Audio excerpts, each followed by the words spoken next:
आज हम लोग डिस्काउंट चैप्टर से कुछ क्वेश्चन सॉल्व करेंगे। क्वेश्चन नंबर 6 से हम लोग स्टार्ट करेंगे और इससे पहले का जितना भी क्वेश्चन है उसका लिंक आपको डिस्क्रिप्शन में मिल जाएगा। तो आज जो हम लोग क्वेश्चन सॉल्व करने वाले हैं ये सब क्वेश्चन रेलवे में पूछा जा चुका है। जैसे कि क्वेश्चन नंबर 6 से स्टार्ट करेंगे। ये देखिए क्वेश्चन 2002 में पूछा गया है, ठीक है। और अभी भी इस टाइप का क्वेश्चन पूछा जाता है। तो इस कंफ्यूजन में तो मत रहिएगा कि उतना पहले पूछा गया मतलब 2002 का क्वेश्चन है तो क्या अब आएगा कि नहीं आएगा। तो इस कंफ्यूजन में मत रहिएगा क्योंकि वही चैप्टर है, ठीक है। और इस चैप्टर से क्वेश्चन आता है मतलब ये क्वेश्चन भी आ सकता है, ठीक है। और ऐसा ही क्वेश्चन अभी भी आ रहा है, ठीक है। तो सॉल्व करते हैं। क्वेश्चन नंबर 6 देखिए दिया गया है। एक दुकानदार रेडियो के अंकित मूल्य पर प्रारंभिक 20% का छूट देने के बाद, ठीक है, छूट देने के पश्चात 12% का अतिरिक्त छूट देता है। मतलब दुकानदार क्या कर रहा है, रेडियो का अंकित मूल्य मान लेते हैं एक्स है, उस पर क्या कर रहा है 20% छूट देता है, फिर क्या कर रहा है 12% छूट देता है, ठीक है। तो क्वेश्चन हम ऐसा बता चुके हैं। देखिए दो को छूट दे रहा है, पहले 20% दे रहा है उसके बाद 12% दे रहा है। इसका मतलब हम बोल सकते हैं कि ये दो को क्रमागत छूट है। मतलब पहले 20% छूट अगर दिया तो 100 में 20 को घटाएंगे तो हो जाएगा 80/100, फिर मल्टीप्लाई, फिर 12% छूट दिया तो 100 में 12 को घटा दीजिए हो जाएगा 88 और डिवाइड में 100। और इतना छूट देने के बाद बेच रहा है कितना में, 704 रुपया में वो क्या कर रहा है, बेच रहा है। तो बोल रहा है अंकित मूल्य क्या है, तो अंकित मूल्य एक्स है। बस इसको सॉल्व कर देना है। तो एक्स इज इक्वल टू 704 रह जाएगा और ये दोनों मल्टीप्लाई में हो जाएगा और ये वाला 80 इंटू 88 ये डिवाइड में आ जाएगा। बस इसको कैलकुलेशन कर लेना है। तो 0 0 देखिए कट जाएगा। 11 का पहाड़ा में 8 बार में काटिए। 11 का पहाड़ा में देखिए 6 बार में 66 हो गया, 4 बच गया। 11 का पहाड़ा में 4 बार में 44, फिर 8 8 या 64 और 8 8 कट जाएगा। तो बचा क्या, एक्स इज इक्वल टू, देखिए 100 इंटू 10 बचा मतलब 1000, ठीक है। और यही अंकित मूल्य हम लोगों का हो जाएगा, ये हम लोग का आंसर हो जाएगा। तो अब आगे क्वेश्चन सॉल्व करते हैं। क्वेश्चन नंबर 7 देखिए। इसमें दिया गया एक कलम का सूची मूल्य जो है 160 रुपया है। एक व्यक्ति 10% एवं एक दूसरा दर पर जो अपठ्य है, ठीक है, के उत्तरोत्तर छूट पाकर उस कलम के लिए इतना रुपया का भुगतान करता है। मतलब एक 10% का छूट दे रहा है और दूसरा छूट क्या दे रहा है वो पता नहीं है, ठीक है। और देने के बाद कलम क्या कर रहा है, इतना रुपया भुगतान कर रहा है। मतलब क्या, इतना रुपया में वो खरीद रहा है और ये क्या कर रहा है, बेच रहा है, ठीक। तो देखिए 160 रुपया में वो खरीदा, अंकित मूल्य है।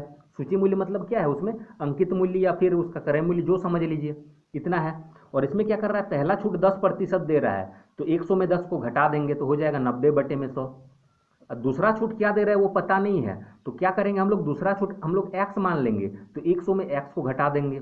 जैसे यहाँ पे 10% था तो 100 में 10 को घटा के लिखें, उसी तरीके से हम लोग इसको भी लिखेंगे, 100 में एक्स को घटा के लिखेंगे और डिवाइड में 100। और ये कितना में बेच रहा है, 122.40 में बेच रहा है। बस इसको सॉल्व अब कर लेना है।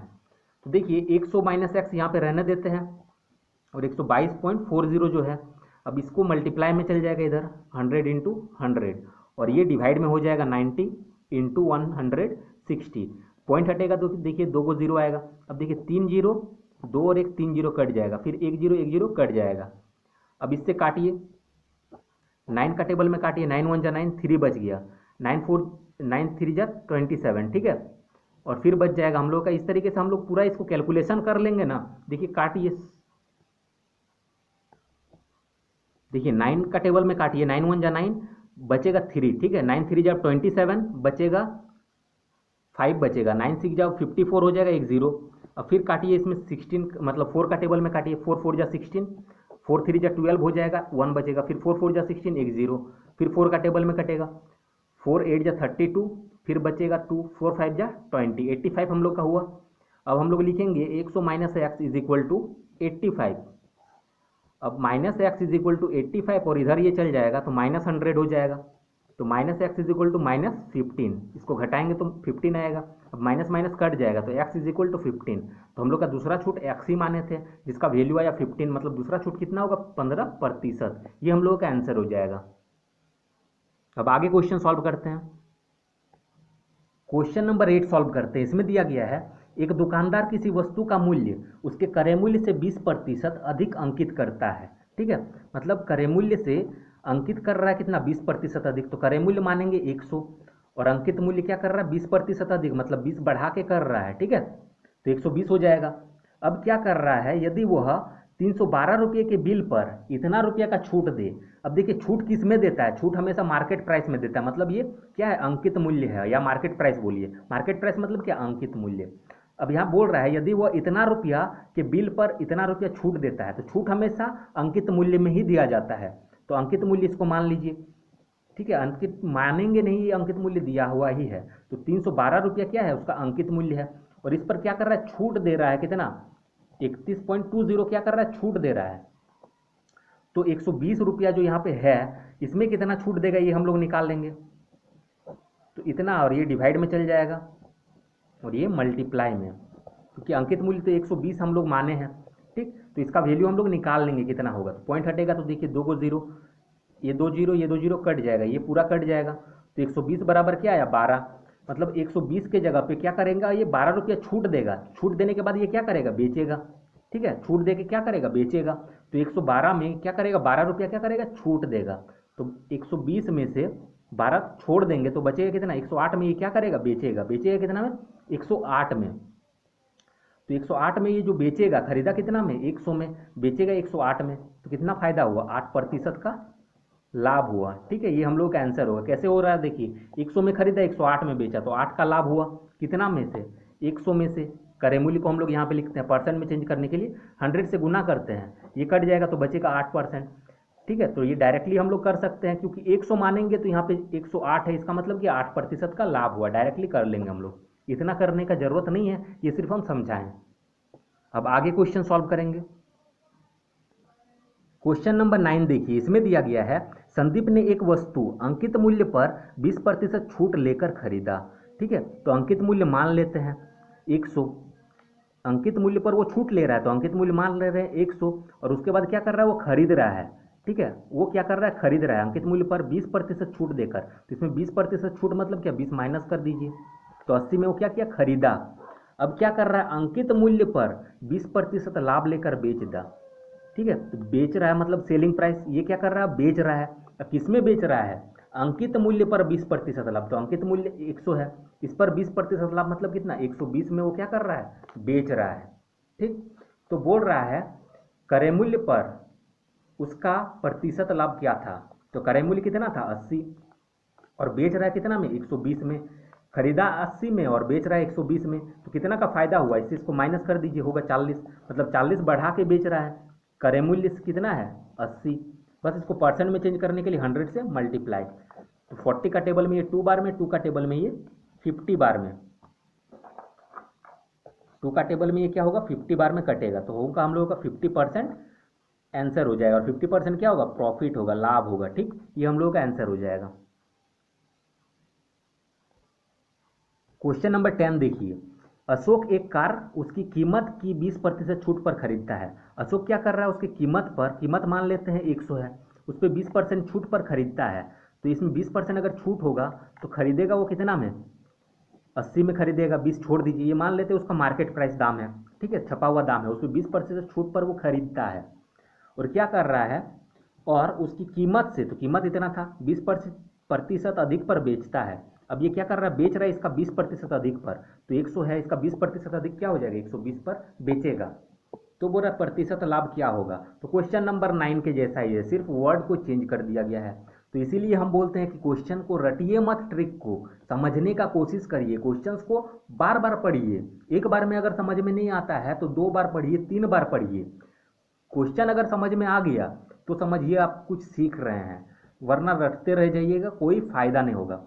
अब देखिए क्वेश्चन तो उसी की तरह है, अब बोल रहा है उसका लाभ प्रतिशत क्या होगा, तो 80 में वो खरीदा और बेचा 120 में, तो 40 का लाभ हुआ, और लाभ हमेशा कॉस्ट प्राइस से ही होता है, मतलब खरीदा कितना है उसको यहाँ पे लिखते हैं परसेंट में चेंज करने के लिए 100, 40 का टेबल में ये 2 बार में, 2 का टेबल में ये 50 बार में, तो 50% हम लोग क्या हो गया लाभ हो गया।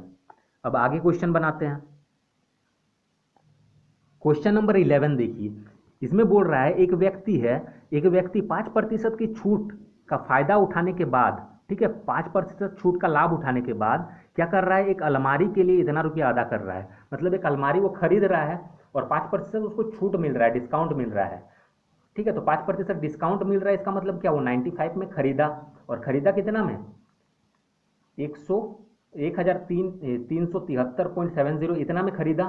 ठीक, 5% छूट पर वो खरीद रहा है, तो 100 में 5 को घटा दिया, मतलब 95 में वो क्या किया, खरीदा, कॉस्ट प्राइस हो गया उसका, और इतना रुपया वो अदा किया, इसका मतलब क्या, उतना वो दिया, मतलब इतना खरीदने के लिए वो दिया, तो इतना में वो खरीदा और इतना प्रतिशत में खरीदा।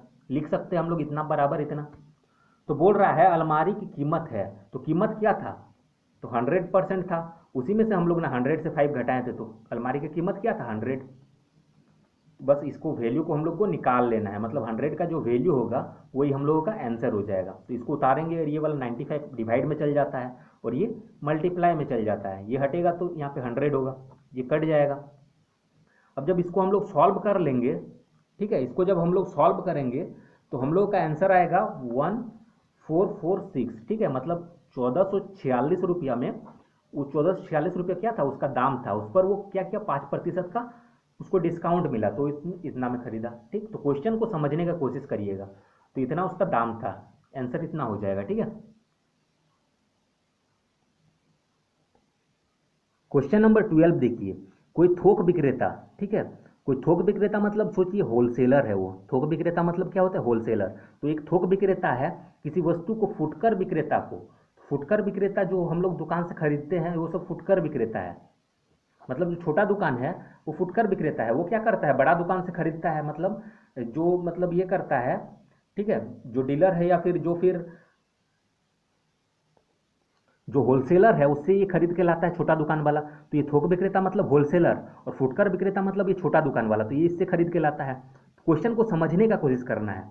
एक थोक विक्रेता जो है किसी वस्तु को फुटकर विक्रेता को सूची मूल्य का 25% बट्टा देता है। अब ये क्या कर रहा है, डिस्काउंट देके इसको बेचेगा, ठीक है, बेच रहा है, 25% का डिस्काउंट दे रहा है। अब क्या कर रहा है, फुटकर विक्रेता उस वस्तु के क्रय मूल्य पर 10% छूट देकर इतना में बेचता है, ये भी कुछ डिस्काउंट देके, और एक किसी पार्टी को वो क्या कर रहा है, बेच रहा है, ये नाम नहीं बोला है, हम मान लेते हैं एक को क्या कर रहा है, वो भी बेच रहा है, कितना में बेच रहा है, 405 में बेच रहा है, और ये कितना डिस्काउंट दे रहा है, 10%। तो बोल रहा है वस्तु का सूची मूल्य, तो यहाँ पे जो दाम था वो पूछा गया, तो एक्स मान लेते हैं हम लोग, ठीक है। तो ये वाला भी देखिए वो कर्मागत वाला ही आ गया, कर्मागत टाइप से ही ये भी बनेगा, मतलब कर्मागत छूट जो देता है उसी टाइप से बनेगा। बस बात यही है कि क्वेश्चन को हम लोग को समझना पड़ता है। तो अब देखिए 100 रुपया उसका दाम था, पहले क्या किया, 25% का छूट दिया, तो 100 में 25 को घटा देंगे तो हो जाएगा 75 डिवाइड में 100। फिर क्या कर रहा है, ये क्या कर रहा है, फिर छूट दे रहा है कितना, 10%, तो मतलब 100 में 10 को घटा दीजिए, हो जाएगा 90/100। और बेच कितना रहा है, 405 में। यहाँ पे हम लोग हमेशा विक्रय मूल्य ही लिखते हैं, और यहाँ पे या तो क्रय मूल्य होगा या तो अंकित मूल्य होगा, दोनों में से कुछ भी हो सकता है, क्योंकि क्रय मूल्य और अंकित मूल्य दोनों पे ही छूट दिया जाता है। ठीक है, तो अब इसको सॉल्व करेंगे, लेकिन मैक्सिमम टाइम क्या होता है कि अंकित मूल्य पर ही छूट दिया जाता है। ठीक, ये बात याद रखिएगा। तो x इज इक्वल टू 405, और ये क्या हो जाएगा, मल्टीप्लाई में चल जाएगा, और ये सब डिवाइड में आ जाएगा। अब इसको बस कैलकुलेशन कर लेना है, तो 0 0 कट जाएगा, 9 का टेबल में काटिए, 9 4 जा 36, बचेगा 4, 9 5 जा 45। अब 15 का टेबल में 15 3 जा 45, 15 5 जा 75, 5 का टेबल में ये 20 बार में। अब x इज इक्वल टू, देखिए इसको गुना करिए, तो 2 3 जा हो जाएगा 6, और 1 0 2 0, इतना हम लोगों का बचा, ये हम लोगों का आंसर हो गया, x का वैल्यू हम लोग को निकल के आ गया, और ये तो हम लोग को निकालना था। ठीक, हम लोग का आंसर क्या हो जाएगा, 600। क्वेश्चन नंबर 13 देखिए, बोल रहा है इतना प्रतिशत के हिसाब से 800 रुपया का बट्टा होगा, मतलब 800 रुपया का कमीशन होगा। ठीक है, तो बस बहुत ही इजी क्वेश्चन है, ठीक है, समझने का खाली देरी है, मतलब इतना का सिर्फ हम लोग को इतना प्रतिशत निकाल देना है। तो इतना का देखिए कितना हो जाएगा, इसको 2.5 हम लोग लिख सकते हैं, क्योंकि देखिए 2 2 में 4 और 1 5, 5/2 होगा। इसको हम लोग चेंज करेंगे तो 2.5 होगा, या फिर डायरेक्टली भी लिख सकते हैं, कोई दिक्कत नहीं है। 800 गुने में 5/2 भी हम लोग लिख सकते हैं, इसको गुना किए, 2 दूने 4 1 5/2। अब प्रतिशत है, इसके लिए नीचे में 100 आ जाता है। ठीक है, बस कैलकुलेशन करिए, 2 0 2 0 कट जाएगा, 2 का टेबल में 4 बार में 4 5 जा 20, तो 20% क्या होगा, 20 रुपीज़ हो जाएगा, सॉरी ये रुपीज़ में था इसीलिए क्या होगा, 20 रुपीज़, ये हम लोगों का आंसर हो जाएगा। क्वेश्चन नंबर 14 देखिए, बहुत ही इजी है। एक दुकानदार अपने सामान पर उसके क्रय मूल्य से 20% अधिक अंकित कीमत अंकित करता है, ठीक है। तो इसका कॉस्ट प्राइस क्या है, क्रय मूल्य से, क्रय मूल्य 100 मान लेते हैं, उससे क्या कर रहा है 20% अधिक क्या कर रहा है, अंकित कर रहा है। तो 20% अधिक मतलब क्या, इसमें 20 ऐड करिए, 120 में क्या कर रहा है, अंकित कर रहा है, तथा उस पर 5% छूट दे रहा है, ठीक है। 5% काट कर देता है, मतलब 5% इसमें डिस्काउंट दे रहा है। तो डिस्काउंट इसमें 5% देगा, तो देखिए 10% इसका कितना होगा 12, तो 5% कितना हो जाएगा 6, तो 6 अगर छोड़ देगा तो बेचेगा कितना में, 114 में बेचेगा, ठीक है। बेच रहा है कितना में, सेलिंग प्राइस हो जाएगा 114। तो बोल रहा है लाभ प्रतिशत, तो लाभ प्रतिशत कितना, देखिए 100 था, कितना बढ़ा 114 हो गया, 100 में वो खरीदा था और 114 में बेचेगा, तो 14 रुपया का लाभ हुआ या फिर 14% का लाभ हुआ, डायरेक्टली बोलेंगे। 14 रुपया हम लोग नहीं बोल सकते क्योंकि यहाँ पे रुपया का बात ही नहीं हुआ है, तो 14% का हम लोगों को लाभ हुआ, ठीक है। अब देखिए कैसे हो जा रहा है, 14 रुपये का तो लाभ हुआ, कितना से लाभ हुआ, कॉस्ट प्राइस से हम लोग होता है, तो कॉस्ट प्राइस 100 और डिवाइड मल्टीप्लाई कर देंगे 100 से, तो ये परसेंट में चेंज हो जाएगा, ये कट जाएगा तो बचेगा 14%, इसलिए हम लोग डायरेक्टली कर देते हैं, इतना करने का नहीं जरूरत होता है, बस इससे इसको माइनस कर देते हैं हम लोग का, ये परसेंट में ही आ जाता है। क्वेश्चन नंबर 15 देखते हैं। इसमें दिया गया है किसी वस्तु के क्रय मूल्य को कितना प्रतिशत बढ़ाकर अंकित किया जाना चाहिए कि 5% बट्टा देने के बाद भी 33% का फायदा हो, ठीक है। तो ऐसा क्वेश्चन मैंने पहले भी बताया है कि छूट देने के बाद भी फायदा हो रहा है, तो क्या करना है हम लोगों को, सेलिंग प्राइस पहले लिखना है, कॉस्ट प्राइस फिर सेलिंग प्राइस फिर मार्केट प्राइस, ठीक है। और इसका हम दो तरीका बताएंगे, तो पहला ये तरीका है जो हम बताए थे उसी को पहले सीख लेते हैं। तो देखिए 5% बट्टा देने के बाद भी 33% का फायदा होता है, तो छूट किस में देते हैं, छूट हम लोग हमेशा मार्केट प्राइस में देते हैं या फिर अंकित मूल्य, बोलिए अंकित मूल्य में ही छूट दे के बेचते हैं। तो अंकित मूल्य मानते हैं 100, उसमें 5% छूट दे रहे हैं, मतलब इसमें 5 छोड़ देंगे तो बेचेंगे कितना में, 95 में क्या करेंगे, बेचेंगे, ये हम लोग का सेलिंग प्राइस हो जाएगा। अब बोल रहा है 33% का फायदा होगा, तो अब आप ही सोचिए फायदा कहाँ से होगा, फायदा हम लोग मान लेते 100 में खरीदे हैं, ठीक है। कॉस्ट प्राइस क्या 100 में खरीदे हैं और बेचेंगे 133 रुपया में, तो ही हम लोग को 33% का फायदा होगा, ये हम लोग का बन के आ गया। और इसको ऐसे कर लेना है, अब इसे इसको मल्टीप्लाई कर लीजिए तो 9500 हो जाएगा, और इसको मल्टीप्लाई करने का कोई ज़रूरत नहीं है क्योंकि क्या पूछा गया, अंकित मूल्य होना चाहिए, क्रय मूल्य को कितना प्रतिशत बढ़ाकर, मतलब क्रय मूल्य को कितना बढ़ाएंगे कि अंकित मूल्य कितना प्रतिशत हो जाएगा, ठीक है, वो पूछा गया है। तो देखिए इसको इसको मल्टीप्लाई करेंगे तो 13300 हो जाएगा, ये 20 कट जाएगा। अब इससे इसको माइनस कर लीजिए, देखिए कितना बढ़ रहा है, इसका मतलब क्या है, ये कॉस्ट प्राइस है और ये मार्केट प्राइस है, मतलब इतना में वो खरीदा और इतना अंकित कर रहा है, तो कितना बढ़ा के अंकित कर रहा है, देखिए इससे इसको घटा लेंगे तो होगा 38, ठीक है, इससे इसको घटाएंगे तो आएगा 38, मतलब 38 बढ़ा रहा है, कितना से बढ़ा रहा है, यहाँ पे हम लोग हमेशा कॉस्ट प्राइस लिखते हैं, ठीक है। तो कॉस्ट प्राइस क्या है 95, अब इसको परसेंट में चेंज करने के लिए 100 से मल्टीप्लाई, अब देखिए 19 5 या 5 का टेबल में काटिए, 19 बार में, 5 का टेबल में ये 20 बार में, 19 का टेबल में ये 2 बार में, 22 जो हो जाएगा 40%, ये हम लोगों का आंसर हो जाएगा, ठीक है, मतलब 40% बढ़ा के अंकित करेंगे। अब इसका दूसरा टाइप भी देखिए, मतलब इसको दूसरा मेथड से भी हम लोग सॉल्व कर सकते हैं। देखिए इसको हम लोग ऑप्शन के मदद से सॉल्व करेंगे अब।